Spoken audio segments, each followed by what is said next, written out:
The patient's knee is flexed to 90 degree and then the hip is flexed to 45 degree. So we need to keep the knee in 90 degree and the hip is in 45 degree of flexion. Okay. Can you go this side a little bit, Sam?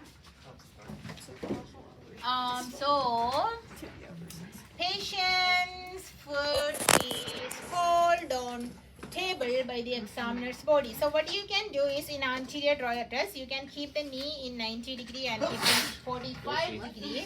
You can actually sit on to the foot of the patient. That's what they actually ask. But in boards, you might need to have a pillow or something in here to have a border because you know in board exams you need to have a barrier in between you and the patient.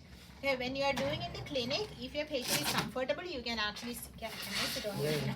You can sit on there and then you just have to pull the tibia anteriorly on femur. So this is like opening a drawer, just like pulling the tibia forward. So what does it say? Examiner's hands are placed around the tibia and the tibia is then drawn forward on femur. So you just draw the tibia forward on femur. 45 degree of hip flexion, 90 degree of knee flexion. Okay.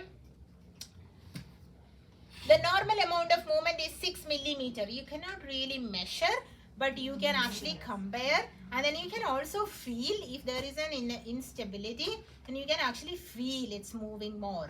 So you can already know if there is an instability, right, in the anterior movement. You cannot really measure like 6 millimeter, but for your exams, just remember that it's 6 millimeter.